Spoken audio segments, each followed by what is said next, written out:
Olá, olá para a nossa audiência. Eu queria agradecer também quem está nos acompanhando à distância, que é a doutora Karen Luize Villanova Batista de Souza, que vai nos dar a honra também de falar aqui nessa manhã, que está conosco de Porto Alegre, né, doutora Karen? E também dar o meu bom dia e já aproveitar para agradecer a presença da Valderez Deudite Abud, aqui de São Paulo, nossa promotora querida, que também aceitou aqui o convite da associação. E eu aproveito, então, para registrar os meus profundos agradecimentos ao tempo que vocês dedicam aqui à casa. Não poderia começar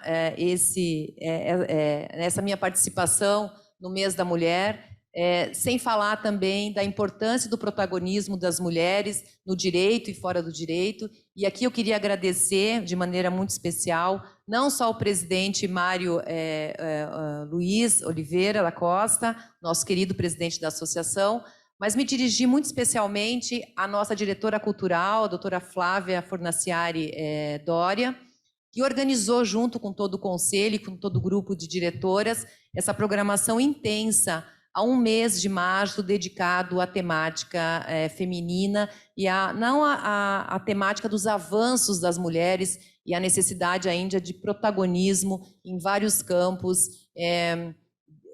mostrando o compromisso, na verdade, da Associação dos Advogados de São Paulo com a emancipação das mulheres, com a presença das mulheres e com essa necessidade de nós ainda avançarmos muito em busca do que é a igualdade de gênero que todas nós e toda a sociedade, né, homens e mulheres também buscam nesse campo.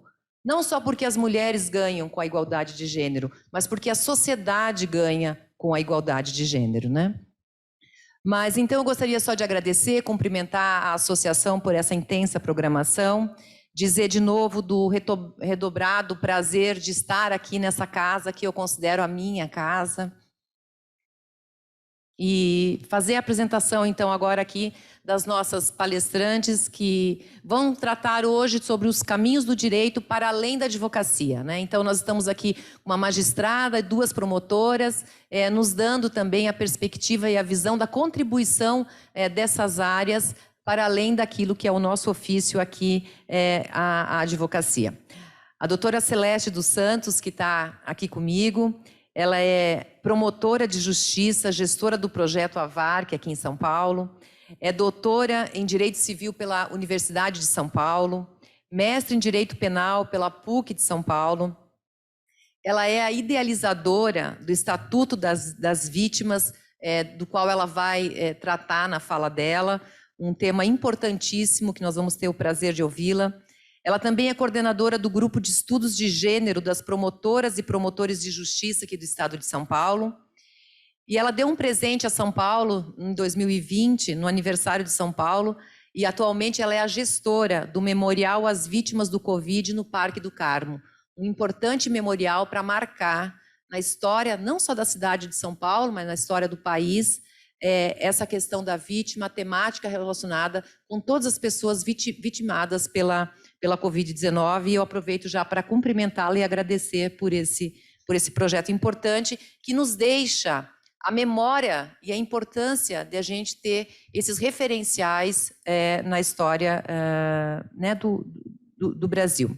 E ela também foi diretora da Mulher da Associação Paulista do Ministério Público, uma promotora extremamente atuante, uma mulher extremamente comprometida com o seu tempo. É um prazer receber a doutora Celeste aqui conosco na ASP. Ela vai nos falar sobre o Estatuto das Vítimas, que é, na verdade, um diploma legal um projeto de lei que está tramitando na Câmara dos Deputados, né? Rememorando aqui para a nossa audiência, esse projeto ele teve a autoria do deputado Rui Falcão. Atualmente ele tem como relator o deputado Gilberto Nascimento. Esse projeto de lei ele nasce também muito provocado por condenações do Brasil, eu acho que mais de 10 condenações do Brasil, se não me falha a memória, pela OEA, no sentido do Brasil implementar, a exemplo de outros países, a necessidade de implementar uma legislação específica para tratar da vítima no âmbito não só do direito penal, mas no âmbito de todas as áreas do direito, como a Celeste vai poder nos discorrer. E para registrar ainda também que quem foi a presidente dos trabalhos, né, esse projeto de lei, ele entrou na Câmara dos Deputados, tramitou, teve um grupo de trabalhos que se dedicou a ele no curso da sua tramitação, e quem foi a presidente responsável por esse grupo de trabalhos foi a deputada Tia Heron. Então, é importante a gente também deixar aqui registrada a contribuição dessa mulher para esse tema. Mas eu gostaria, então, agora, Celeste, de passar a palavra a você para que pudesse nos falar um pouquinho sobre a importância do Estatuto da Vítima e, enfim, a transformação que essa lei aí pretende também no âmbito do direito. Muito obrigada. É uma honra poder estar aqui nessa casa de advogados. Eu que fui advogada por 10 anos, sou filha de advogado e tenho filho advogado. Eu gostaria de cumprimentar na pessoa da Viviane Girardi, uma mulher que posso dizer que nos representa, uma pioneira nessa questão da representatividade feminina, foi a primeira presidente dessa importante associação, que é a Associação dos Advogados de São Paulo.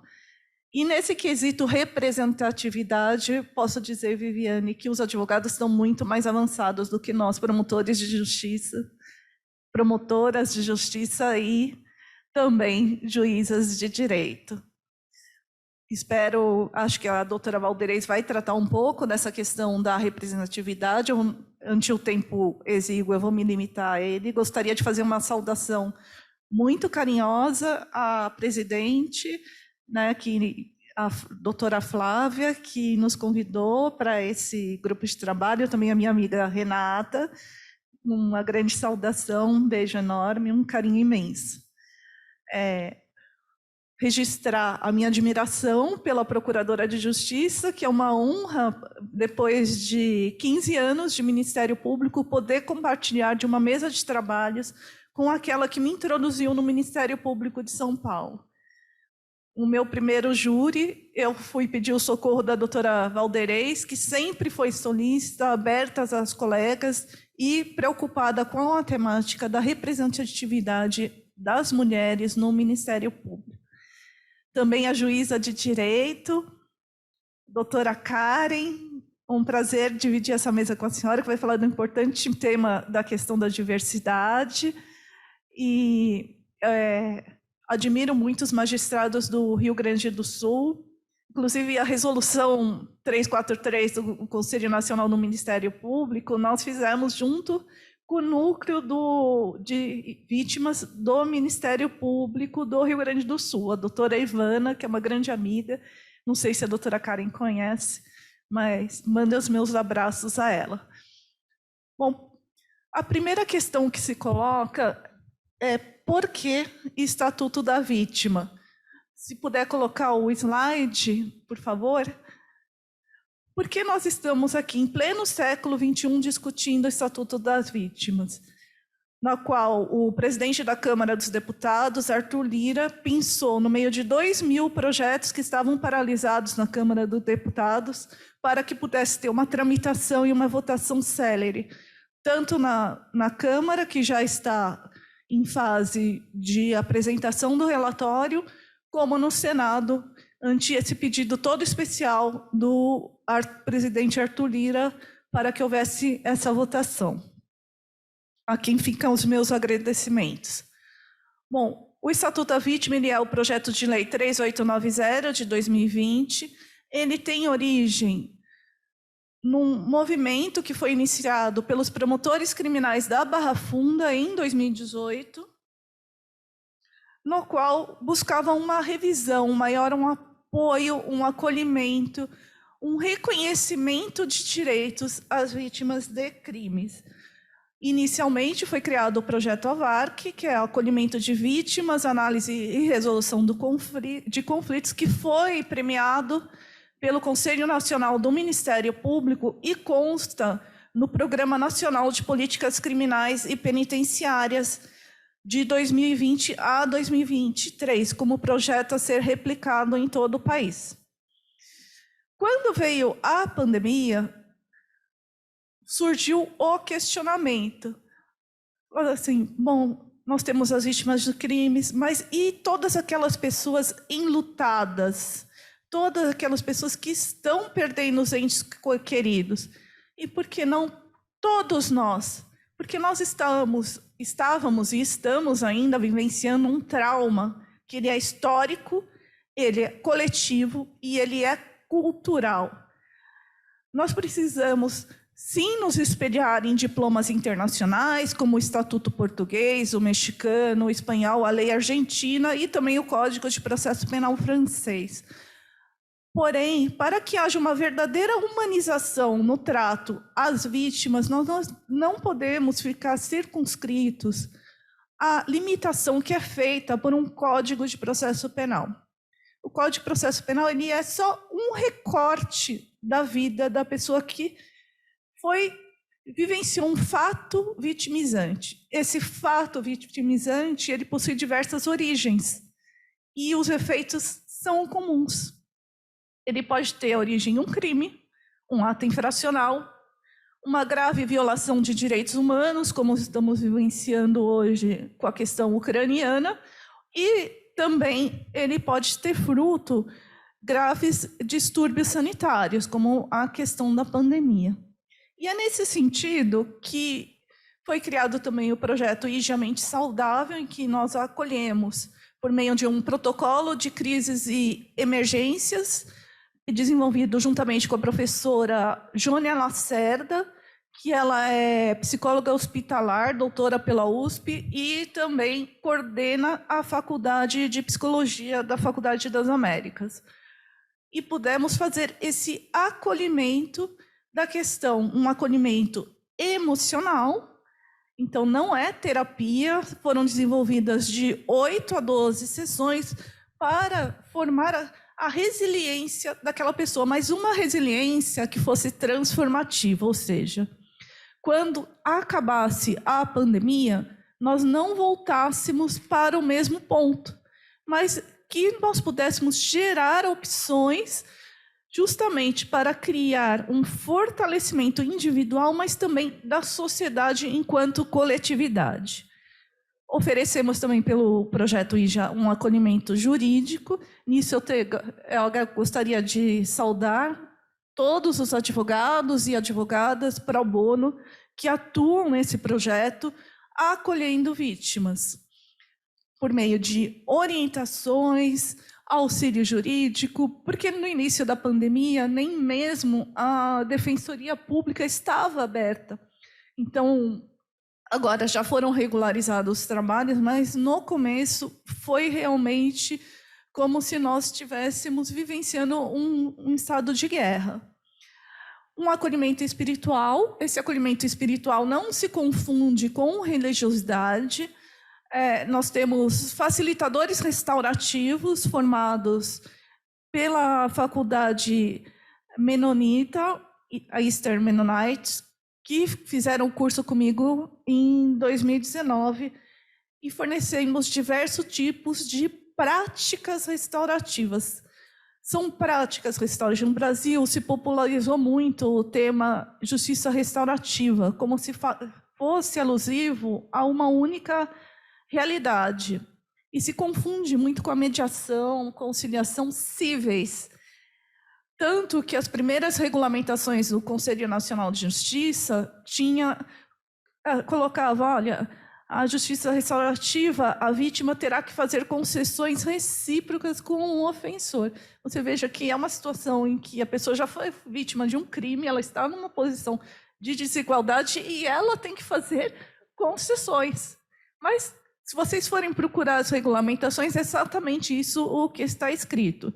Então, o projeto de Estatuto da Vítima, ele introduz, sim, práticas restaurativas, mas práticas que sejam adequadas a cada tipo de vitimização.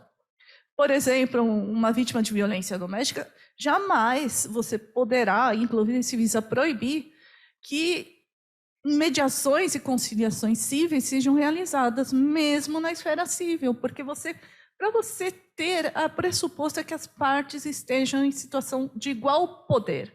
E esse não existe se há um grave desequilíbrio, como a questão da prática de um crime. Então, O projeto AVARC e o Movimento Salvaviani também ofereceu um canal de denúncias, né? No projeto de Estatuto da Vítima, nós estamos buscando trazer o portal AVARC, que a ser compartilhado pelo Conselho Nacional do Ministério Público e o Conselho Nacional de Justiça, a fim de que haja uma política pública única em nosso país, ou seja, que todos falem a mesma língua. O Ministério Público fale uma linguagem e que o Poder Judiciário também compreenda e entenda essa linguagem. Que, por exemplo, nós temos muitas distorções hoje na aplicação do artigo 387, inciso 4º do Código de Processo Penal, porque o legislador introduziu o conceito de danos mínimos. E o que seriam danos mínimos? Cada juiz entende de uma forma. Tem juiz que entende que o Ministério Público não tem legitimidade para pedir, sequer formular pedidos de indenização em favor das vítimas. Tem juiz que entende que seriam apenas danos materiais. E tem juízes que apenas fixam danos morais. Isso é advindo da... Nós temos os relatórios do projeto AVARC dos 33 promotores que integram o projeto e fornecem mensalmente esse relatório. Também desenvolvemos ações sociais, ou seja, o Ministério Público ele tem que atuar não apenas como representante da sociedade, mas ele tem que ir ao local onde estão ocorrendo essas vitimizações e ver quais são as reais necessidades daquelas pessoas. Então, por meio da estratégia de doação de cestas básicas durante a pandemia, também pudemos verificar quais eram as necessidades específicas daquelas pessoas nas diversas regiões da capital, São Paulo.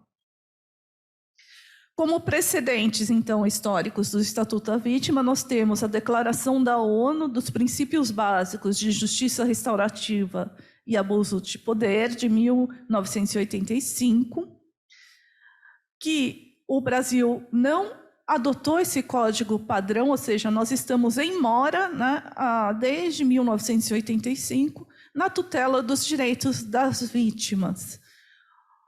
Temos o Estatuto Português, que foi bastante utilizado como um precedente importante, porém ampliado o conceito de vítima para não ficar naquela caixa do Código de Processo Penal, porque essa caixa, a vida de uma pessoa não cabe naquela caixa.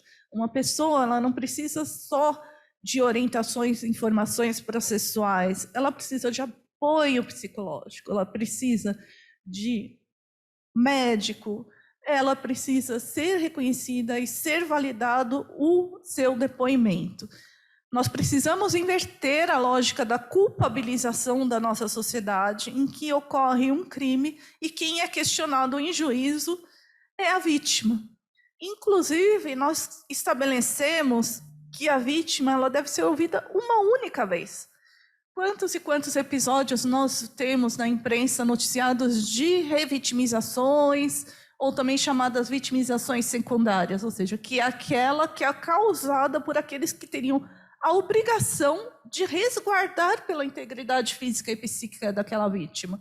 Seja o Ministério Público, as autoridades policiais, a Defesa Civil, e também precisamos pensar nos serviços de saúde e assistência social, porque nós temos cifras ocultas na nossa sociedade. Mais de 90% dos delitos sequer chegam ao conhecimento das instâncias formais de controle. Aquela vítima, se ela procurou ajuda, se ela buscou alguém, ela já está contribuindo para que haja cessação da violência na nossa sociedade. E ela não pode ser vitimada por isso. Nós também usamos como referência os estatutos espanhol e mexicano. A declaração da ONU, eu peço que vocês possam pesquisar, dar um Google, o nome correto, Declaração dos Princípios Básicos da Justiça relativa às vítimas de criminalidade e abuso de poder. Existem outros documentos posteriores que ampliam esse conceito até por conta de ele só ficar restrito à questão de vítimas de criminalidade.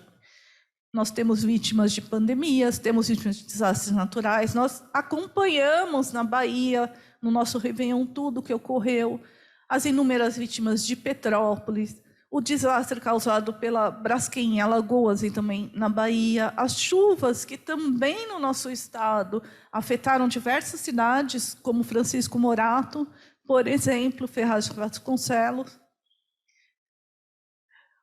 O outro é o Estatuto da Vítima Português, que é a Lei 130 de 2015. E aqui já nós partiríamos para o conceito que foi adotado pelo projeto 3890 de 2020, de autoria do deputado Rui Falcão. Eu sou uma das autoras do anteprojeto, que se converteu no projeto de lei, juntamente com, por exemplo, o professor titular de penal da Pontifícia Universidade Católica, Oswaldo Henrique Dueck Marques, a presidente do Sindicato dos Delegados de São Paulo, Raquel Galinatti, vários comandantes da Polícia Militar e também acadêmicos. Então, nós temos a vítima direta, que é aquela que sofre diretamente os efeitos de um evento traumático, mas também temos as vítimas indiretas, ou seja, teve um homicídio, ficaram 3 crianças órfãs. Quem vai cuidar daquelas crianças? Elas seriam as vítimas indiretas da prática daquele delito. E também episódios de vitimização coletiva. Isso porque o Klaus Rankine já trata desde a década de 90, que o grande desafio é nós ultrapassarmos essa fronteira do direito penal clássico, que só lida com vítimas individuais, então, que seria o quê? Furto, roubo, homicídio, esses crimes que são considerados, por ele, intitulados direito penal clássico. Mas, sobretudo, a tutela dos bens jurídicos coletivos. Então, nós estamos falando do meio ambiente, nós estamos falando do consumidor, nós estamos falando, sim, das ofensas à dignidade e liberdade sexual. Nós precisamos começar a compreender, enquanto sociedade, que isso viola um bem jurídico coletivo. Então, quando uma pessoa é vítima de um delito, por exemplo, um estupro, não é só aquela vítima. Nós temos todas as mulheres, no caso de uma vítima mulher, que são vitimizadas, porque ela vai ter que provar que ela foi vítima, ela vai ser questionada. Até fica aqui esse meu pedido a essa casa de advogados, né? Eu atuo muito com assistentes de acusação. Isso, eles ajudam muito o Ministério Público nesse acolhimento às vítimas de delitos, mas que o direito de defesa seja realizado sem expressões discriminatórias, vexatórias, esses questionamentos que causam uma revitimização. Também regulamentamos os direitos das vítimas. A vítima, então, ela é qualquer pessoa que sofreu danos ou ferimentos na sua pessoa, seja esses físicos, psicológicos, emocionais e econômicos, sejam causados por um crime ou uma situação de calamidade pública.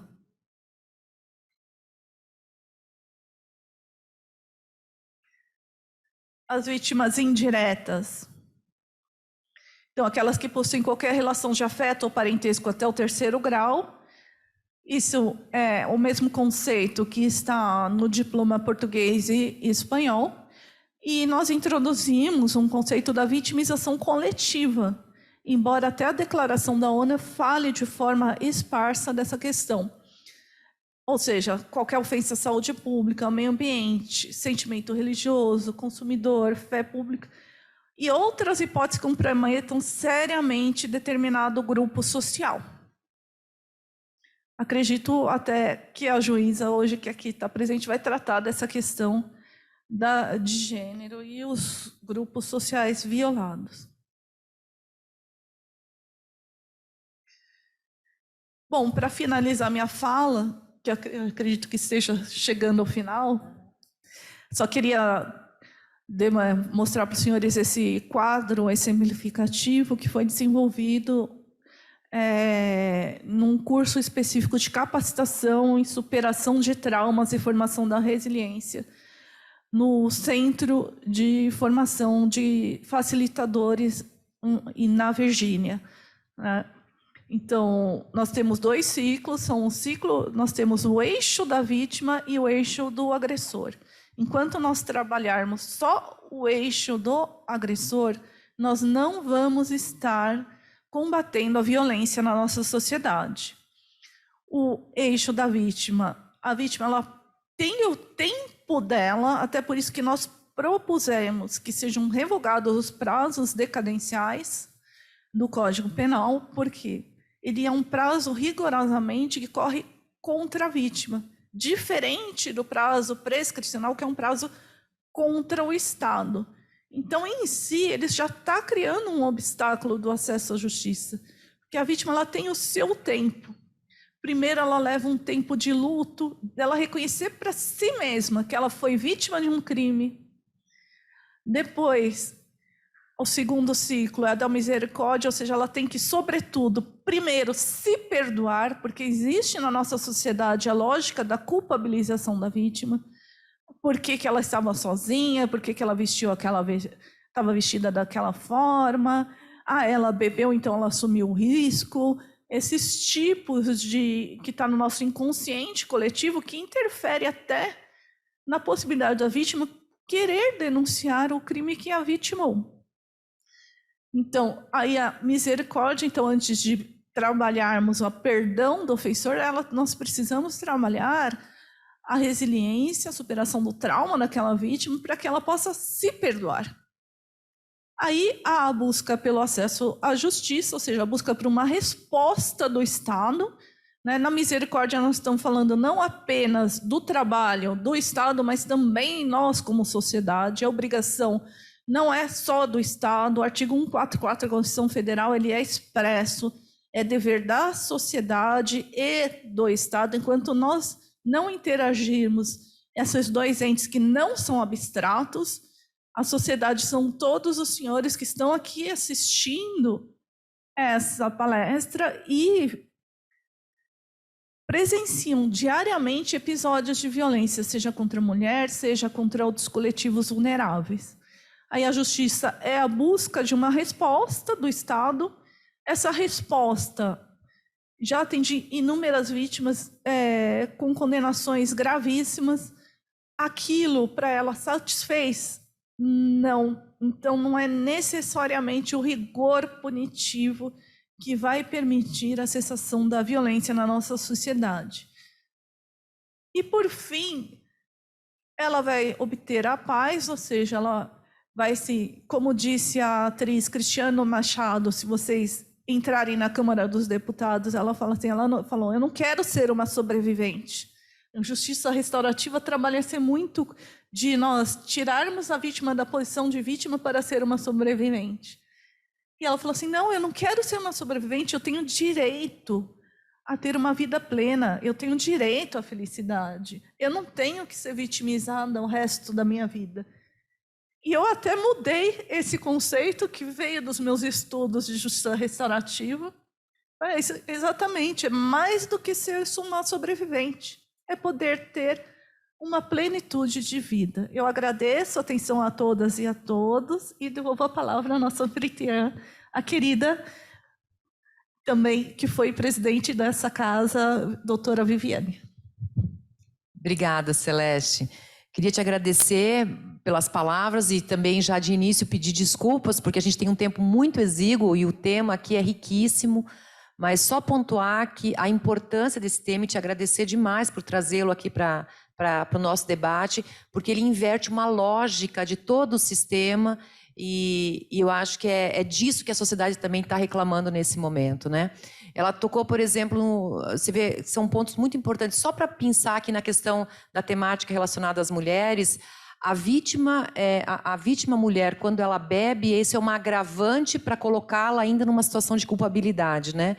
Quando, na verdade, quando o agressor é aquele que ingeriu bebida alcoólica, acaba esse fato sendo levado como atenuante do comportamento do agressor. Então, assim, são lógicas que realmente a gente precisa começar a descortinar, mostrar para a sociedade essa invisibilidade de um comportamento que se repete.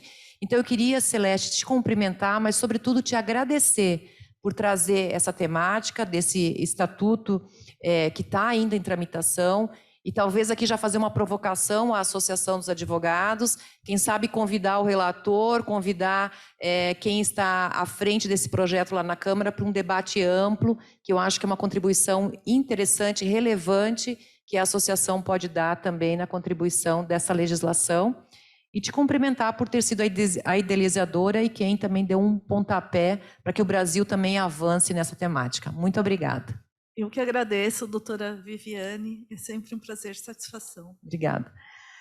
Bom, agora dando sequência aqui aos nossos trabalhos, nós estamos recebendo a doutora Karen Luiza Villanova Batista de Souza, ela que é magistrada do Rio Grande do Sul. Eu aproveito para agradecer, Karen, pela sua disponibilidade. O currículo da Karen também é invejável, ela que é juíza de direito da primeira vara do júri da comarca lá de Porto Alegre, pós-graduada em Direito Civil e em Processo Civil pela Universidade de Passo Fundo. Ela é mestranda em Direitos Humanos, Interculturalidade e Desarrollo pela Universidade de Pablo de Olavide, em Sevilha, na Espanha. Ela tem extensão de integração de competências no desempenho da atividade judiciária com usuários e dependentes de drogas, aqui pela Universidade de São Paulo.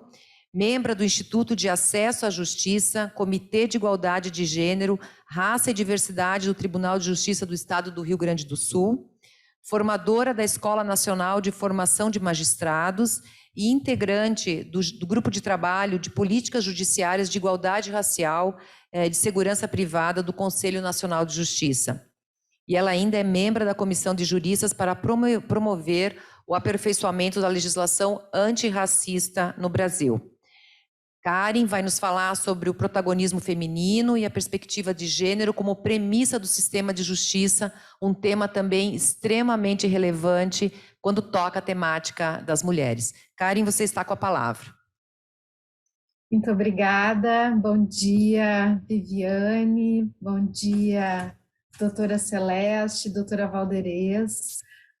Eu gostaria de agradecer muito o convite na pessoa da Viviane, que nos recebe aqui tão gentilmente, dizer da minha satisfação de estar dividindo a mesa com duas promotoras de justiça que são brilhantes nas suas trajetórias e nas suas carreiras. Me orgulha muito poder estar aqui com vocês no dia de hoje, e ainda mais para falar do protagonismo feminino no sistema de justiça, né, como premissa do sistema de justiça, do julgamento com perspectiva de gênero e do trabalho que a gente vem realizando no Poder Judiciário e também em diálogo com a sociedade.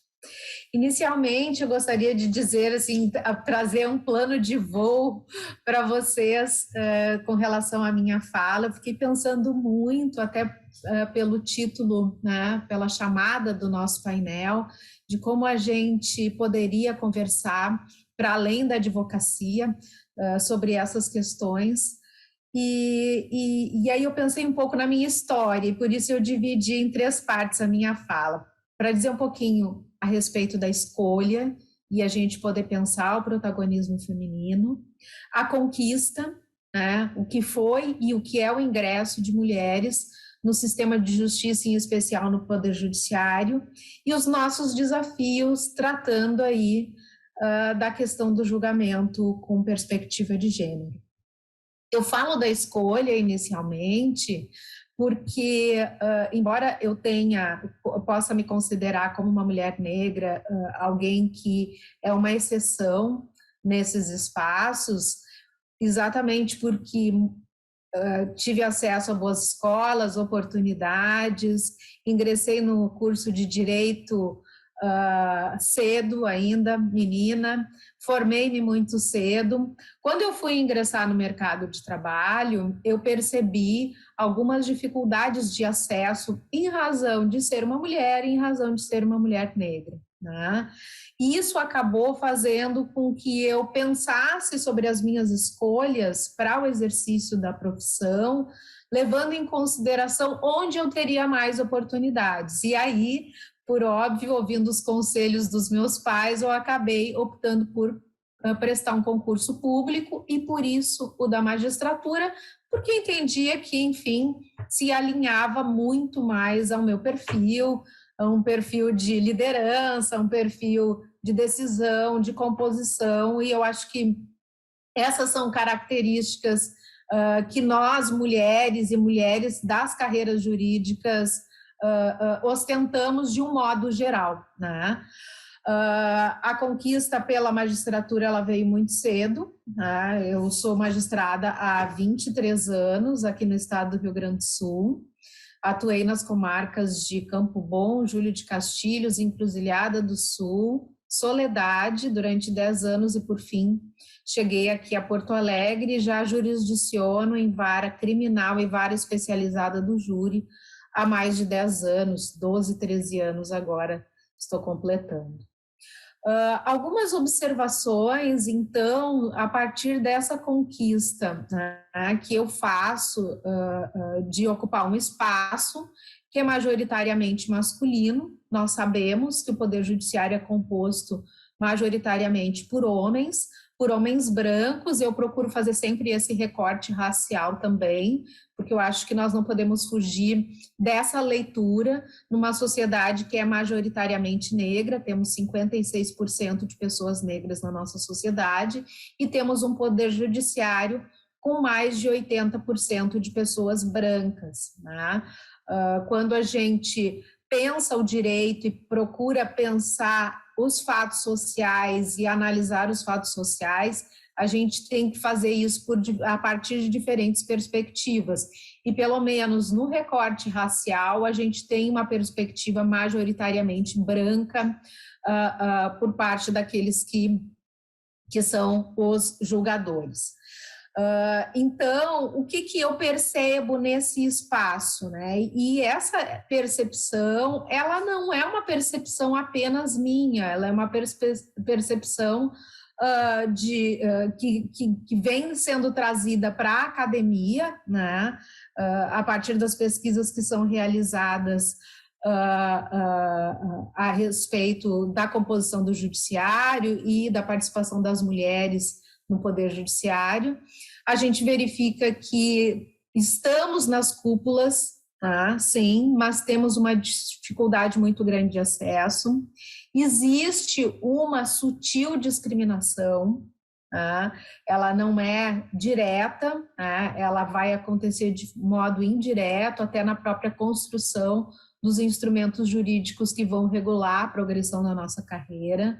A gente percebe que a progressão por mérito acaba sendo compartilhada entre os homens e, de algum modo, existem barreiras invisíveis no exercício da nossa jurisdição e para a progressão na carreira, principalmente porque mulheres acabam, que sempre exerceram aí uma função mais subalterna, nas relações de poder, principalmente nas relações sociais, mulheres acabam ainda acumulando alguns papéis e exercendo alguns papéis juntamente com os papéis que dizem respeito ao exercício da profissão. E aí nós temos que mulheres que vão acabar estudando mais tarde, que a maternidade acaba apresentando, com a maternidade acabam enfrentando alguns obstáculos no exercício da jurisdição, que dificultam a sua progressão em função das exigências, né, na gestão da vida familiar, e que, com isso, fazem com que nós não cheguemos tão rápido quanto homens em cargos de gestão, de administração e de ocupação de espaços de poder que vão nos dar um poder decisório maior e até a construção de políticas judiciárias que estejam mais alinhadas às questões de gênero, às demandas de gênero que nós temos na atualidade. O que a gente percebe, então, que ainda existe uma masculinização do comando. Isso não é uma característica só do Poder Judiciário, é uma característica que está em todos os poderes, né? E uma feminização da subalternidade, basicamente, a gente consegue perceber isso. As magistradas relatam a necessidade de serem melhores, né, para poderem ocupar alguns espaços, e se percebe um perfil maior de firmeza e rigidez que de alguma forma demonstra o quanto as mulheres acabam por se espelharem, né, e refletirem aí um comportamento mais masculinizado para que possam ter acesso a determinados espaços. Os relatos, eles são muitos, acho que tanto a doutora Celeste como a doutora Valderez podem e compartilham dessas mesmas visões e experiências do que eu, numa maior ou menor proporção, até porque estamos em lugares diferentes. Quando a gente, em estados diferentes. O que eu posso dizer também é que quando a gente percebe que as mulheres vão ocupando esses espaços de poder, participando em conselhos, em comissões de defesa de direitos das mulheres, comissões de direitos humanos, existe um engajamento mais direto e muito maior no que pertine a atenção às questões de gênero. A gente percebe mais sensibilidade, humanidade, uma gestão mais participativa, a qualificação do tempo. Não que homens não compartilhem desse perfil, mas que sejam as mulheres que estejam trazendo para dentro do judiciário e para dentro de espaços de poder um perfil mais nesse sentido, né? Uma forma de gestão com essas características. E é por isso que a gente vê, por exemplo, quando chegamos ali no ano de 2018, quando a gente tem a ministra Carmen Lúcia lá no Conselho Nacional de Justiça, e a participação maior de conselheiras, como as questões de gênero vão sendo pautadas paulatinamente para... é uma expressão que a gente usa bastante, talvez não seja a melhor, mas, enfim, para empoderar mulheres, para dar mais espaço para mulheres. Inclusive, temos uma resolução que determina a promoção da participação feminina nos cargos de gestão, nos conselhos, nas equipes diretivas. Ou seja, quando a mulher entra nesses espaços, ela acaba tendo uma capacidade de mudar, fazer uma troca de lentes de leitura sobre os fatos sociais, enfim, sobre o direito. E aí é nesse momento, nesse espaço, que mulheres trazem para o Estado brasileiro e para o Poder Judiciário brasileiro a necessidade de que se incorporem protocolos de julgamento com perspectiva de gênero. Aos poucos isso vem sendo pautado, os protocolos de julgamento com perspectiva de gênero surgem no sistema ONU, né, no contexto do sistema ONU, mas aos poucos eles vêm pautados e culminam no ano de 2021, então, com o lançamento do protocolo de julgamento com perspectiva de gênero. Para a gente partir para essa segunda parte, então, terceira parte da minha fala, que diz sobre os desafios, eu trago para compartilhar com vocês, então, algumas questões que dizem sobre o protocolo. Eu não sei se estão conseguindo... Sim, Karen, sim. Ver a minha apresentação. Sim, Karen. Perfeitamente. Eu só não sei se ela está no modo apresentação, que eu não estou conseguindo... Não está no modo apresentação. Vamos ver se eu consigo aqui, porque a telinha está me atrapalhando. Não sei se os meninos podem me ajudar. Vamos ver. Minimizando aqui. Eles estão tentando aqui, tá, Karen? Tá. Mas, enquanto isso, eu vou iniciar falando, dizendo para vocês que o protocolo que foi construído pelo Poder Judiciário, que eu vou apresentar no final, ele vai trazer esses planos de análise da mesma forma como eu trago aqui no início, mas como a gente já vinha discutindo isso e sugerindo que a análise dos litígios passasse por essas etapas, então eu trago aqui um material que eu e a colega querida Adriana Cruz, do Rio de Janeiro, juíza federal, montamos para as nossas aulas, para os nossos ingressantes à magistratura. para a gente poder pensar um pouquinho, então, como é que a gente vai tratar a questão da perspectiva de gênero. E eu, às vezes, falo também, doutoras e colegas, num julgamento com perspectiva de vulnerabilidades, né?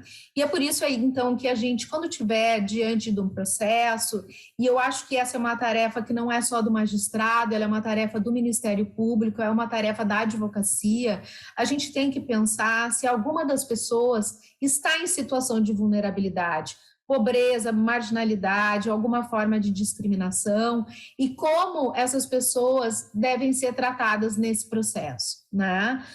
O que elas precisam para que a gente possa enfrentar alguma possibilidade, a existência de alguma assimetria entre elas. Como eu estava falando, se existe alguma assimetria, né, entre as pessoas envolvidas, e falo que essa é uma tarefa de todos nós, né? Não é uma tarefa apenas do magistrado, é uma tarefa do Ministério Público, é uma tarefa da advocacia, para que a gente possa, na busca pelo direito, na busca pela solução do litígio, colocar as pessoas em planos de igualdade e, a partir daí, propor soluções ou encontrar qual seria a melhor solução para aquela demanda que está sendo objeto de discussão entre nós. Se essas pessoas, né, se situam em alguma forma de discriminação múltipla ou interseccional, e aí a gente pode falar em mulheres negras, em mulheres indígenas, em mulheres quilombolas, em mulheres em situação de rua, né? A gente, era isso que eu estava dizendo, enquanto eu ouvia a doutora Celeste falar, como eu consigo ver, né, o quanto o Estatuto das Vítimas vai colaborar para o incremento no julgamento desses processos e quanto as nossas falas se dialogam no sentido de a gente buscar a realização de uma igualdade substancial, né, para a satisfação dos direitos. Na determinação dos fatos e provas, também a gente propõe a celeridade na apreciação dos pedidos, a garantia de condições de participação e proteção dessas pessoas, e aí a gente está falando de vítimas, a gente está falando de testemunhas, de quanto a gente tem dificuldades, muitas vezes, de fazer com que essas pessoas cheguem, né, até o Poder Judiciário, exatamente porque nós não nos damos conta de como essas pessoas chegam até ali, né? Não permite o uso de palavras ofensivas quando elas estão sendo inquiridas, recebidas, acolhidas, né, pelo Poder Judiciário, que elas sejam efetivamente acolhidas, independentemente do papel dentro do processo que elas estejam ocupando, né? O réu não poder ser tratado como um réu, a ré não poder ser tratada como ré, né? A gente tem um princípio aí de presunção de inocência, e a maneira como nós nos dirigimos a essas pessoas, ou nós as vitimizamos, ou nós vitimizamos ou revitimizamos na nossa atuação, né? No que diz respeito especialmente às questões de gênero, atentar para que as perguntas não tenham um conteúdo depreciativo, né? A gente vê muito isso no plenário do Tribunal do Júri, quando nós percebemos que, principalmente na legítima defesa da honra, as mulheres são colocadas em um lugar e com papéis sociais bastante definidos a partir de uma visão muito específica com relação às suas condutas e ao lugar onde elas devem estar.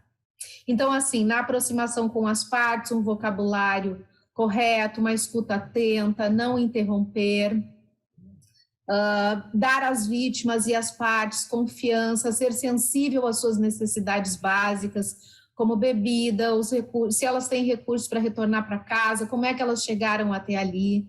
Como eu havia dito antes, não tratá-la como criminosas, respeitar a sua privacidade, né? Eu acho que os limites às perguntas, isso é um dever de todos nós. O juiz na presidência dos trabalhos, ele pode fazer isso, mas também as partes compreenderem qual o limite que elas devem ter para que essas pessoas sejam tratadas dignamente. Inserção em rede institucional,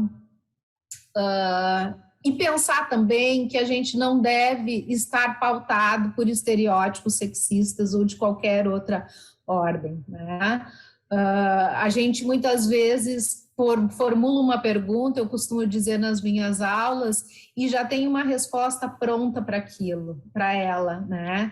E muitas vezes essas respostas, as respostas nos surpreendem e a gente cria um gabarito na nossa cabeça como o certo ou o errado. Então, nos despirmos, né, de estereótipos sexistas, racistas ou de qualquer outra ordem no julgamento dos processos, né? E pensar que, para fazer esse exercício, pensar que se a vítima, né, a testemunha, o réu, tivessem outra conformação, qual seria a minha expectativa com relação a ela, né? Que respostas eu esperaria dela,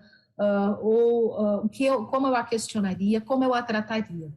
A perspectiva, ela vai estar na fundamentação também, né? Explicitando as razões pelas quais a perspectiva dessa vulnerabilidade influenciou ou não a análise do litígio, explicitando os estereótipos detectados na valoração dos fatos e das provas, né? Expor as razões pelas quais essa assimetria está sendo levada em consideração no caso concreto e, por óbvio, não revitimizar na própria decisão. Eu falo rapidamente aqui, eu já vi que eu me estendi demais, peço desculpas, Viviane, sobre o Tribunal do Júri, né, como a gente faz isso no julgamento, nos julgamentos e o papel do magistrado na presidência dos trabalhos, em especial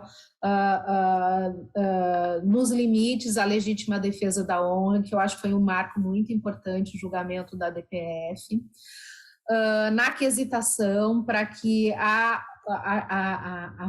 na formulação dos quesitos nós não explicitemos ou reproduzamos, né, estereótipos, e com isso a gente possa aí pensar que a nossa atuação ela deve se dar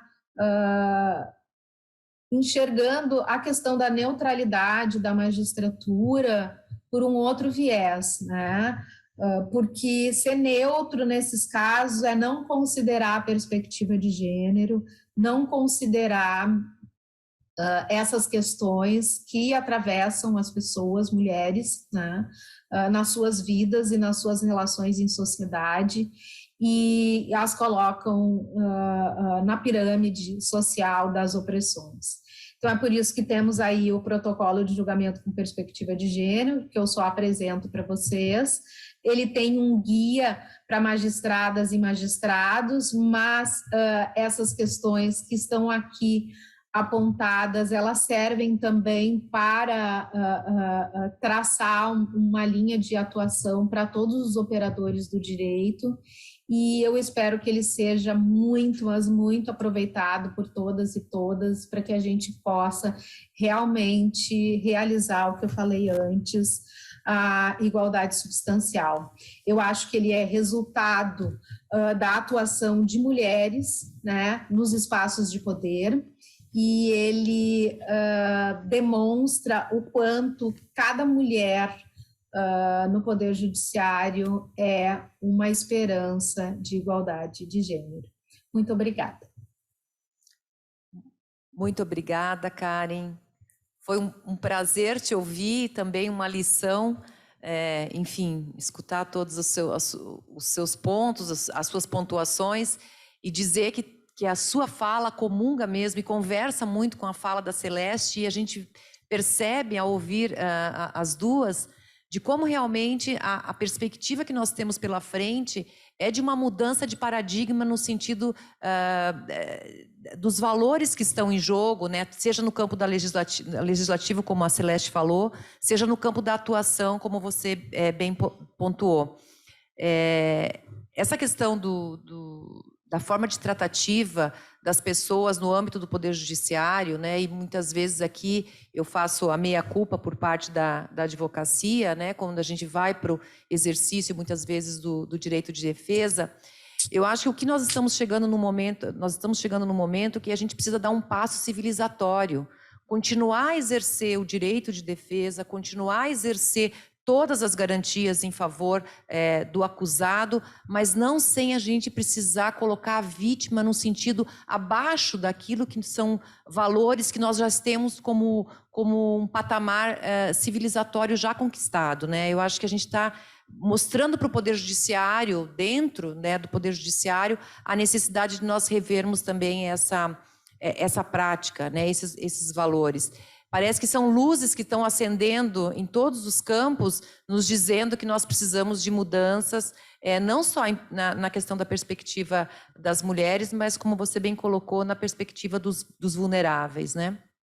E para pontuar, e já que você é magistrada também, e eu posso imaginar também as dificuldades dentro do próprio Poder Judiciário para as mulheres, e como você colocou, para as mulheres negras. Aqui para a nossa audiência, para quem ainda não sabe, a ministra Ellen Grace, quando chegou no Supremo Tribunal Federal, não tinha banheiro destinado às mulheres. Isso dá um pouco do tom de como sempre foi uma estrutura criada e pensada a partir dos homens, né? Então, e como as mulheres foram ingressando na estrutura do próprio Poder Judiciário, e a gente vê que a construção dos prédios reflete um pouco isso, de como realmente não tinha espaço para as mulheres, né? Ou muito menos espaços de igualdade. E aqui no Tribunal de São Paulo, são 360 desembargadores, nós temos 10% desse número ocupado por mulheres. Então, há realmente a necessidade de avanço, porque aí, como bem colocou a Karen, é a partir do momento que as mulheres estão também nesse protagonismo que elas podem dar a visão, né, e mais potência e fala para as mulheres, não só para ser um julgamento ou uma perspectiva unilateral, como alguns poderiam pensar, mas ao contrário, para compreender no sistema de justiça a diversidade que também está presente na sociedade. Então, Karen, eu queria te agradecer a sua disponibilidade, sua fala, dizer que é sempre um prazer recebê-la aqui na Associação dos Advogados de São Paulo, e, na verdade, sou eu que peço desculpas por a gente não poder conceder mais tempo para também te ouvir. Mas agora que eu passo a palavra, e tenho a honra de receber aqui também, como a Celeste falou, aquela que é uma bússola para todas nós mulheres, que é a doutora Valderez Deudedit Abud. Dizer, doutora Valderez, da alegria de recebê-la, da honra, na verdade, da Associação dos Advogados, de tê-la aqui nesse mês, que se propõe a falar e tratar das temáticas relacionadas às mulheres, e muito especificamente um tema que eu sei que ele toca muito, que é a questão da violência doméstica. Doutora Valderez, que dispensaria apresentações, mas me cumpre aqui fazer uma breve relato do currículo dela. Ela que é promotora de justiça com atuação no campo dos habeas corpus e dos mandados de segurança no Ministério Público de São Paulo. Ela é não só formada em Direito, mas é formada em Pedagogia também pela Universidade de São Paulo. Nós conversávamos aqui um pouquinho antes, a doutora Valderez foi professora de Direito da Unicamp e da Universidade Presbiteriana Mackenzie, e ela é autora de vários artigos e livros versando sobre essa temática ainda presente na nossa sociedade, que é o tema da violência doméstica. E, doutora Valderez, estamos aqui para lhe ouvir a respeito da contribuição das mulheres, das carreiras jurídicas no combate a essa chaga social muito presente no universo e no cenário brasileiro, que é a questão da violência doméstica. A palavra está com a senhora.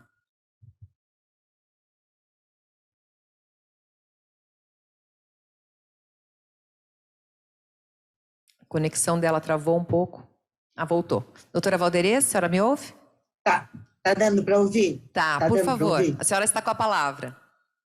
Então, primeiramente, eu gostaria de agradecer, de não sei muito bem como pronuncia, e, em especial, fazer um agradecimento, além de agradecer à direção da ASP, um agradecimento à minha querida amiga talentosa, que me abriu a possibilidade de estar aqui hoje, debatendo temas com uma entidade que contém muitos associados, uma entidade tão prestigiosa como a Associação dos Advogados de São Paulo. Então, eu agradeço muito essa oportunidade e queria destacar também um agradecimento à minha colega Celeste, querida amiga, é uma lutadora que se envolveu em vários projetos sociais importantes que fizeram a alteração de muitos caminhos dessa nova perspectiva social, sob o ponto de vista de vítima, da violência de gênero, etc. A Celeste tem uma contribuição muito grande à evolução e evolução da nossa sociedade, da sociedade brasileira. E ficar também fazendo um destaque à doutora Karen Luiz, que eu tive o prazer de conhecer, não a conhecia, mas fiquei muito instigada com a sua palestra e a vertente com que ela encara, da maneira como ela encara e desenvolve a sua nobre função de magistrada. É um interesse público e, sobretudo, de inclusão social. Olha, parabéns, doutora Karen, foi um imenso prazer ouvi-la, e quero dizer a todos os nossos ouvintes que, tal como a doutora Karen mencionou, eu também dei o roteiro depois de ouvi-las. Ouvi a excelência da palestra da Celeste, da doutora Karen, e acabei mudando o roteiro inicial de que eu pretendia falar. Claro, eu vou manter a perspectiva da violência contra a mulher, mas eu, depois de ouvi-las atentamente e de ver esse tema instigante, de reanalisar esse tema instigante que nos foi proporcionado pela ASP, por exemplo, caminhos do direito para além da advocacia. Ora, então vamos fazer uma abordagem, primeiramente, por que mês da mulher?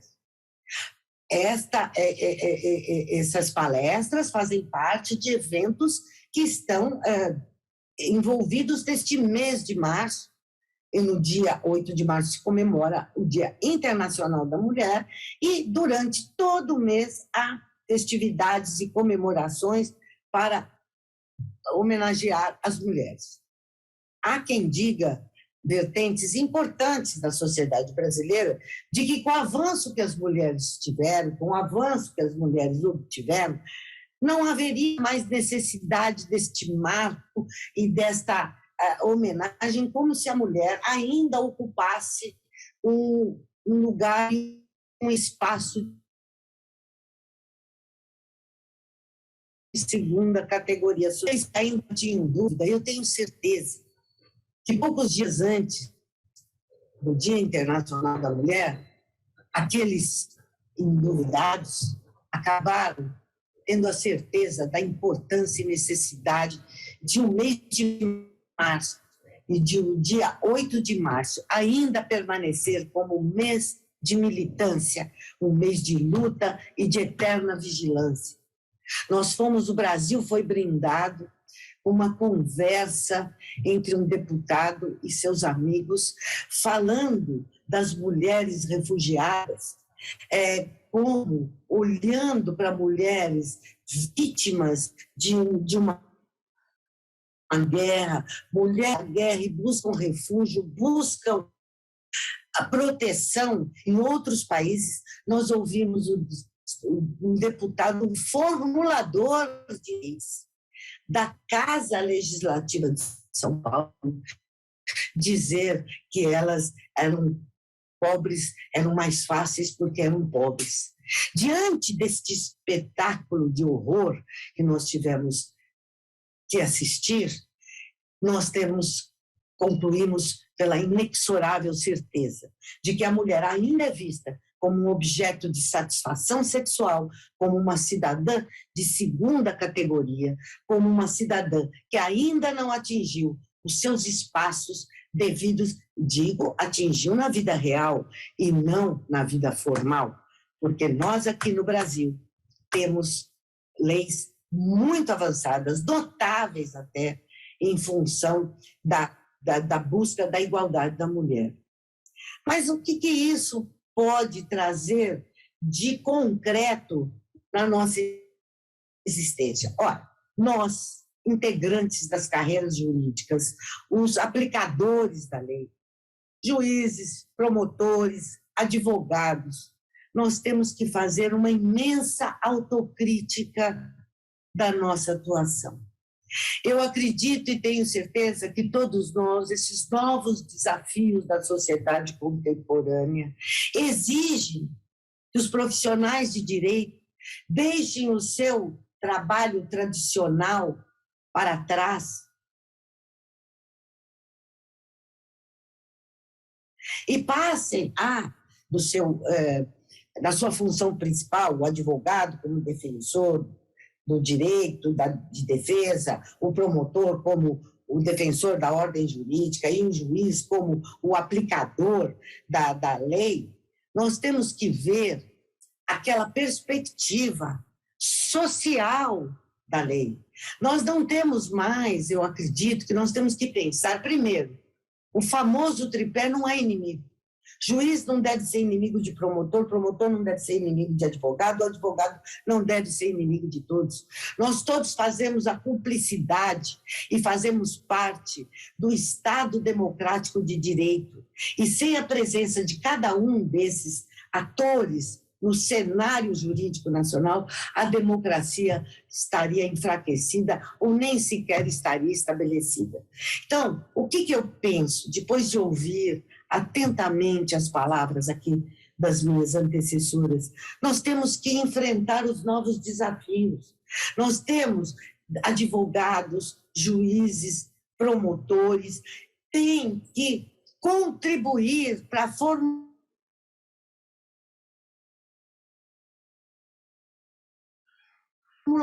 de políticas públicas com dignidade e saber que nós temos que sempre encarar a lei e a sua principal função social, a função social da lei. Como é que nós podemos fazer isso sem o advogado deixar de defender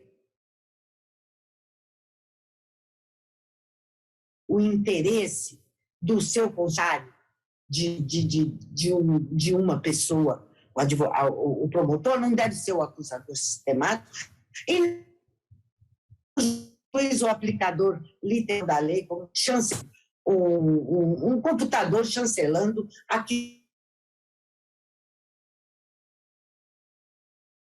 que foi já discutido, sem nenhuma interpretação que melhor se adapta aos interesses da sociedade, em busca de uma sociedade mais igualitária, de uma sociedade justa, a sociedade que haja igualdade entre todos. E aí que entra a nossa questão. Como é que nós podemos agir se nós vivemos numa sociedade em que a palavra feminismo ainda é confundida como antônimo de machismo, quando isso, na verdade, não existe?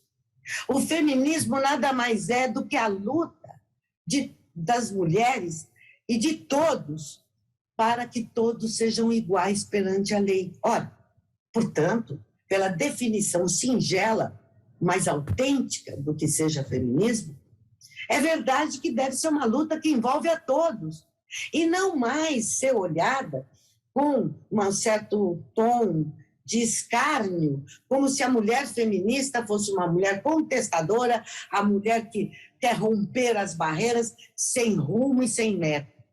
Não, todos nós, homens e mulheres feministas, são os democratas que lutam por igualdade perante a lei.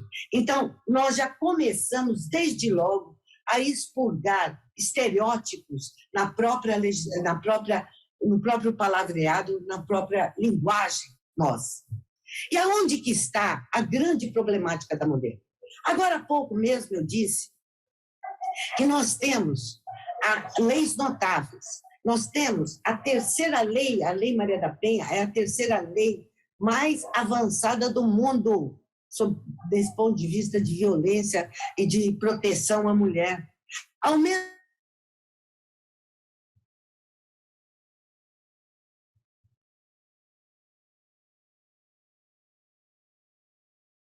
tempo, nós figuramos avançadas e fatos que mostram que as leis não estão sendo suficientes. É claro que as leis são importantes, é claro que as leis devem vir, e muitas leis vieram, e agora nós temos uma nova há 6 meses, falando sobre a violência psicológica. Mas o que está acontecendo na sociedade brasileira? É o que eu sempre digo, e até corro o risco da redundância e de repetir. Enquanto nós não combatermos, não travarmos a luta ideológica, nós não vamos conseguir o avanço que todos desejamos num ponto mais rápido e mais consistente. Mas o que vem a ser a luta ideológica? Ora, todo processo revolucionário, sob o ponto de vista de alteração de costumes, de alteração de rota e de caminhos.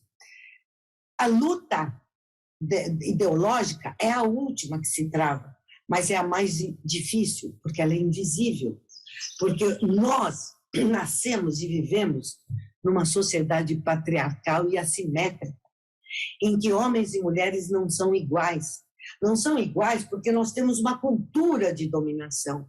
Nós temos uma cultura de dominação muito difícil de ser combatida. Ela é introjetada por homens e mulheres. E muitas mulheres progressistas, avançadas, que lutam pela igualdade da mulher, elas reproduzem diariamente condutas e comportamentos que reforçam a ideologia patriarcal, a ideologia assimétrica que permeia a sociedade brasileira. Ora, eu sempre digo, e escrevi artigos sobre isso, nós aqui temos uma prática, a ideologia patriarcal, por meio da música, por meio da poesia, por meio da religião. Eu sempre lembro do exemplo do casamento religioso. Existe uma simbologia mais de submissão e de patriarcado do que a cerimônia.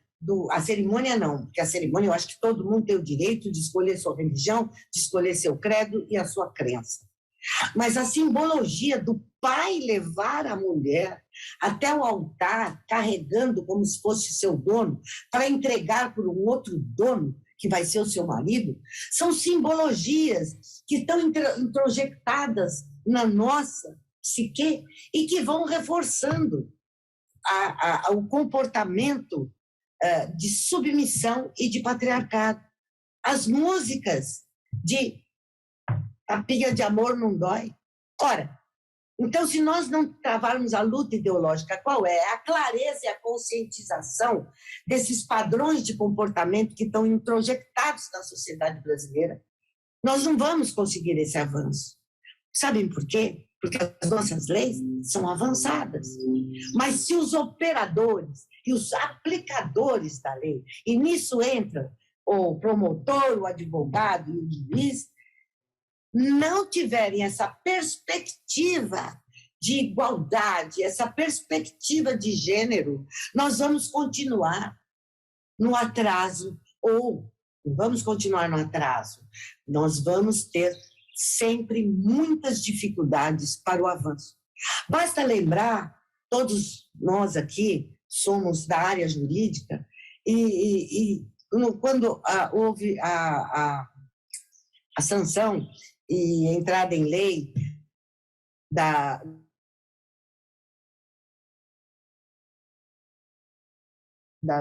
entrada em vigor da lei, potência tão grande que o Superior Tribunal de Justiça, por muito tempo, inclusive por ministras mulheres, supostamente progressistas, dizendo que era necessário a mulher fazer a representação para poder punir o seu agressor. Quer dizer, colocando no ombro da mulher mais uma responsabilidade sobre o seu destino. Quer dizer, ela ainda ia sofrer a segunda ameaça. Se você fizer, você vai apanhar de novo. Até que o Supremo, depois de alguns anos, expurgou, reconhecendo que isto era ação penal pública.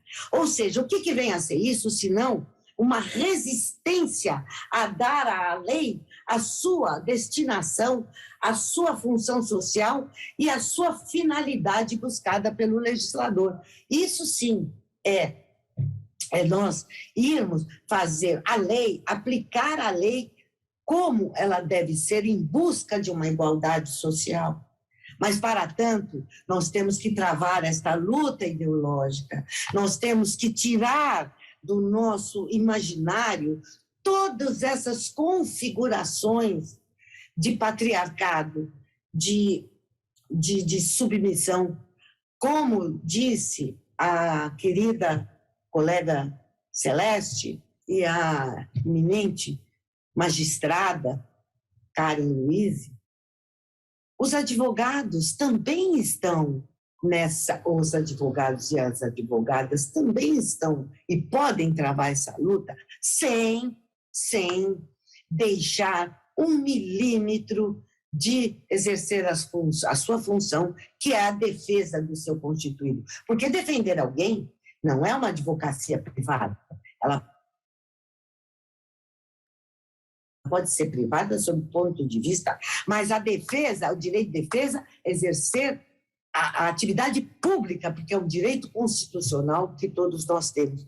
Então, o advogado pode muito bem exercer sem fazer uso de teses que reforçam esse patriarcado, reforçam essa submissão, reforçam uma situação de segundo plano com relação às mulheres. Para que hoje em dia o advogado precisa lançar a mão de legítima defesa da honra, que foi expurgada pelo Supremo Tribunal Federal, mas, como eu já disse num artigo, essa é uma vitória de Pirro. A doutora Karen é juíza do Tribunal do Júri.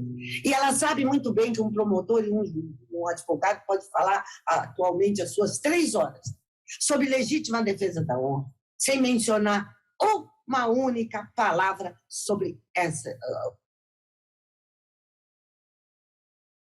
expressão em nenhum único Pirro, sim. Porque aí nós temos que enfrentar outras questões. Para acabar com a legítima defesa da honra, temos que ter coragem de enfrentar o quesito que permite isso, que permite a discriminação aos negros, que permite a discriminação aos gays, LGBTI+, que no Tribunal do Júri acontece, que é o quesito genérico, o jurado absolve. Mas essa não é uma questão que nós vamos desenvolver agora. Eu quero também fazer uma provocação aos meus queridos amigos e advogados e advogadas que aqui estão. Nós temos que ousar. Os advogados têm que ousar, promotores e juízes, nós temos que ousar de enfrentar questões. Elas vão trazer reação? É claro. Toda disputa de poder, toda relação traz reações mais leves, mais graves, mas nós temos que estar presentes. Por exemplo, a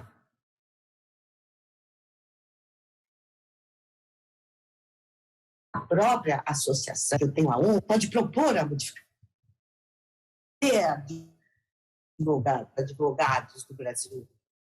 Por que não ordem da advocacia do Brasil? Por que não a Associação da Advocacia de São Paulo? São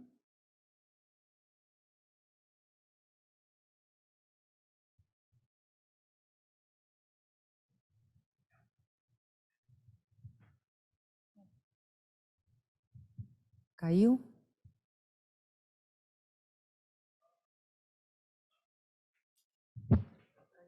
pequenos que alguém pode pensar, melhorar tão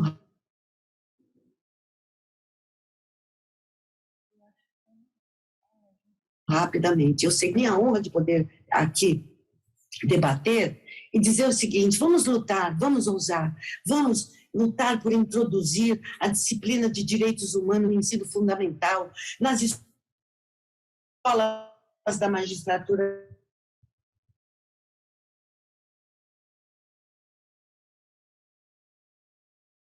da advocacia do Ministério Público.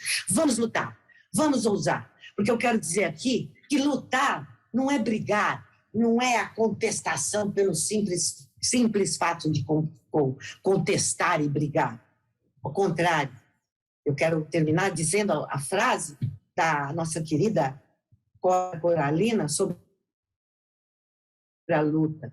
Luta, a palavra que levanta os fracos e determina os fortes.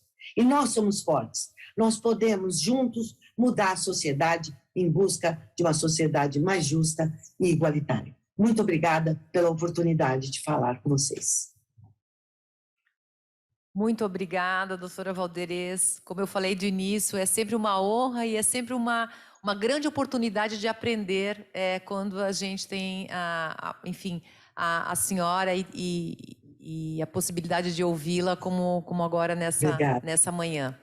E a senhora toca realmente a sua fala toca realmente numa estrutura que é uma estrutura muito definidora das condições aonde a mulher acaba se encontrando em toda a sociedade, que é o problema do enfrentamento dessa ideologia do patriarcado, né? E eu lhe agradeço pela didática, e a gente vê a sua formação de professora aqui presente, pela didática em trazer com tanta clareza e desnudar para dentro aqui do nosso universo da justiça o que significam esses lugares marcados pelos valores do patriarcado. Eu nunca tinha pensado, sou uma advogada que atua na área de família e sucessões, e nunca tinha pensado sobre essa simbologia do pai da noiva conduzi-la e entregá-la ao futuro marido. Sempre me preocupou muito e me incomodou muito o fato das mulheres adotarem sobrenome do marido, porque era assim uma submissão ou até uma colocação da mulher como pertencimento ou alguma coisa assujeitada, né, da mulher que é introduzida na nova família. Mas nunca tinha me atentado para esse ritual de passagem tão forte e que passa, na verdade, despercebido por todos aqueles que estão na cerimônia e pela sociedade como um todo. Então, eu lhe agradeço muito, esse é só um exemplo do que foi a potência da sua fala e a importância dela. Obrigada. E de como realmente, aqui tentando fazer um apanhado também com o que a Karen falou, de como é importante as mulheres que estejam no sistema de justiça, promotoras, magistradas, mas também nós, advogadas aqui, né, terem essa perspectiva e esse olhar a partir de uma nova valorização da mulher, uma nova perspectiva para a mulher.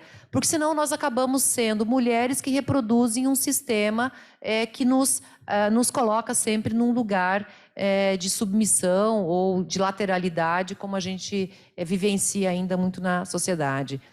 E dizer da importância também de nós aqui, desse debate de hoje, porque, de uma certa maneira, nós quatro que estamos aqui, estamos ainda com a potência de fala de um lugar privilegiado das mulheres, né? Mas nós sabemos que na sociedade nós temos tantas outras camadas que não conseguem nem ter essa percepção e que reproduzem, seja na educação dos filhos, seja dentro da escola, seja mesmo dentro do Poder Judiciário, esse sistema que é preciso ainda ser combatido. Então, eu gostaria, assim, imensamente de agradecer a presença de vocês três, né? Doutora Celeste, doutora Karen Luiz e doutora Valderez. Dizer que foi uma manhã muito rica para o nosso debate, da contribuição da fala de vocês para o mês da advocacia, mas da contribuição da fala de vocês aqui para a associação e do nosso compromisso da associação também com esses debates para além, né? Para a sociedade como um todo. Principalmente, doutora Valderez, porque nós estamos com uma audiência também de estudantes e eu acho que eles são a nossa esperança, né, de novas... a nossa transformação. Também, só para não deixar passar, enquanto a Karen falava da transformação das mulheres também, eu penso que nós estamos no ano eleitoral e talvez seja uma oportunidade grande para as mulheres também.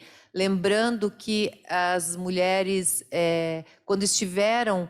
uma maioria também junto ao Tribunal Superior Eleitoral, sendo composto por mulheres, houve lá também avanço no que diz respeito às questões eleitorais relacionadas às mulheres. Então, eu acho que nós estamos num ano eleitoral que nos permite fazer escolhas do nosso voto, não necessariamente em mulheres, mas se puderem ser em mulheres, melhor, mas também em homens que tenham esse compromisso, como a própria doutora Valderez nos tocou aqui, que tenham compromisso com a temática das mulheres, porque esse é um ganho da sociedade como um todo.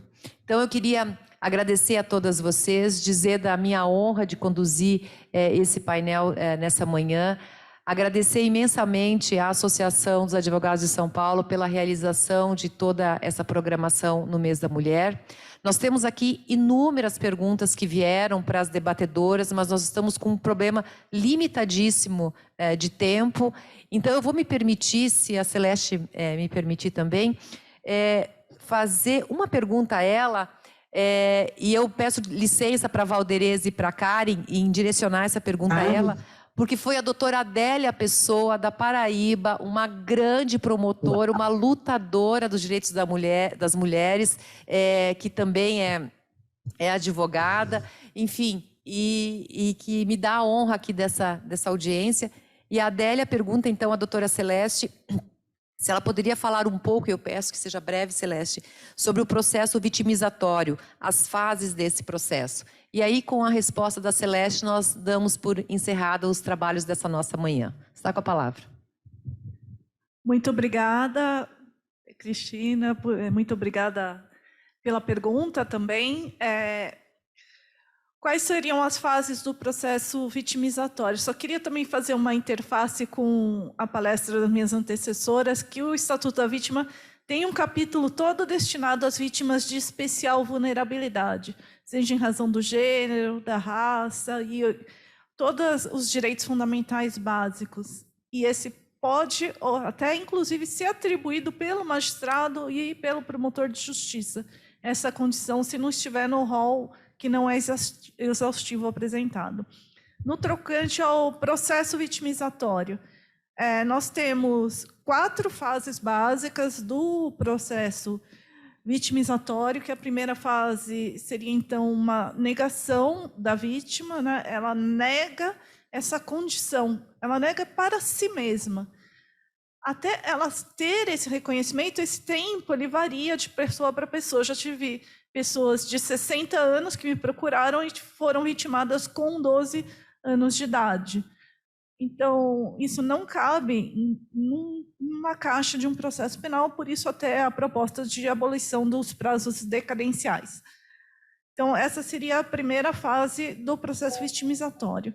A misericórdia, a pessoa vai buscar, seja uma rede de apoio, essa rede de apoio ela pode ser familiar, ela pode, ou seja, são as instâncias que em vitimologia se chama de instâncias informais de controle. Seria a própria família, os amigos, ou a igreja, o clube. Então, quando uma amiga sua conta para você algo que aconteceu, você precisa ter muito cuidado com as perguntas que você vai realizar para aquela pessoa. Você pode estar agravando um processo vitimizatório. Procure ser sempre uma pessoa acolhedora, ou seja, você escuta sem julgamento e valida e reconhece aquilo que aquela vítima já ultrapassou uma barreira para conseguir falar com você, seja no controle formal ou informal. Aí seria a fase da misericórdia. Então ela se perdoa e passa para a próxima fase, que é a busca da justiça, ou seja, uma busca de uma resposta formal, uma busca de uma resposta do Estado. Ultrapassada essa fase de resposta do Estado, o processo criminal, sabidamente, você pode dar uma pena mais dura, menos dura. Nós temos os mandados de criminalização na Constituição Federal, ou seja, existem hipóteses em que é obrigatória a imposição de uma pena privativa de liberdade, porém, para a vítima, só essa resposta ela não satisfaz. Nós temos aí, estamos a via de ter a 11ª condenação, né, relacionado a um movimento realizado pela senhora Vanúzia Leite Lopes, que foi vítima do senhor Roger Demarcy. Ela sempre elogia muito os promotores de justiça que atuaram no caso dela e continuam atuando, mas ela coloca algumas questões que a justiça não acolheu. Por exemplo, o que foram feitos... Quando eu digo ela representa todas as vítimas que não querem mostrar o rosto. Então, digamos assim, as falas dela não são só a fala dela. Por exemplo, o que foi feito com aqueles embriões que sumiram e o Estado não teve nenhuma preocupação em localizar, porque são filhos delas, são expectativas de uma vida plena que lhe foram tolhidas. Até hoje isso desapareceu e recentemente apareceu uma clínica falando, estamos com seus embriões. Isso aconteceu mais de 10 anos. Para manter esses embriões, você tem que me pagar $700. Veja, não temos nenhuma ferramenta estatal para ir atrás do que foram feitos com esses embriões. Isso aí não é uma brincadeira, é algo muito sério. Também foi recebida a denúncia contra o Estado brasileiro em relação à questão da indenização, né? Porque o Estado alega que tem não sei quantos milhões já reservados para essas vítimas, mas nenhuma delas nunca viram um único centavo sequer desse dinheiro. Então, essa seria a fase da justiça, do processo vitimizatório, e mesmo quando você aplica a lei com toda a dureza que lhe cabe, não houve uma resposta adequada, uma resposta suficiente, porque não foram contempladas. São aqueles denominados conflitos de design complexo, e que os magistrados e os promotores de justiça não foram preparados para enfrentar. Nós temos advogados que trabalham com isso, e nós precisamos nos capacitar nesse sentido. Ultrapassada essa fase, só então que a vítima vai buscar a questão da pacificação social e que surge, então, um espaço de reconciliação com o ofensor. Então, precisa verificar exatamente qual é o momento em que você vai interceder.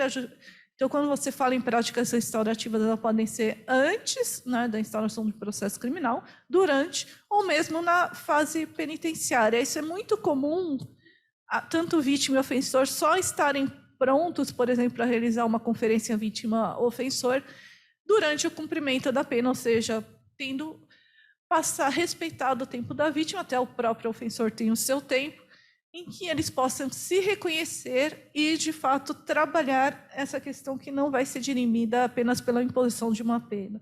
Para a vítima isso é importante, para a restauração da dignidade dela, e para o ofensor isso é importante, o viés de ressocialização. Em vitimologia, eu sei que já me esgotei, nós falamos que nós temos o triplo risco vitimógeno, que já é trabalhado na criminologia sobre a questão o triplo risco delitivo, que na criminologia tem o viés do triplo risco vitimógeno. Então, nas fases, nós temos que considerar, a vulnerabilidade individual das vítimas, individual e social. Isso é trabalhado no Estatuto da Vítima, tem um capítulo próprio destinado à especial vulnerabilidade das vítimas, as suas carências sociais, e qual foi a sua exposição ao delito. Tendo em vista esses 3 dados básicos que nós podemos, dentro de um ciclo vitimizatório, identificar exatamente em qual fase aquela vítima se encontra, porque também isso não é um processo rígido, tem vítimas que demoram mais ou menos para passar por essas diversas fases. E é por isso que nós, Estados, seja como legislativo, executivo ou poder judiciário, não podemos impor esses prazos às vítimas. Eu gostaria de agradecer muitíssimo a presença de todas, todos e todes. Gostaria de fazer um especial pedido para que assinem o abaixo-assinado do Estatuto da Vítima. Até ontem tinha 17 mil assinaturas pela plataforma Change. E qualquer contribuição, disposição, eu estou inteiramente à vontade, inteiramente à disposição para poder novamente poder esmiuçar, destrinchar esses conceitos que eu trouxe para os senhores. Muito obrigada. Obrigada, Celeste. Agradeço, então, mais uma vez também a pergunta da Adélia Pessoa, minha colega advogada, uma brilhante e combativa advogada e defensora dos direitos das mulheres.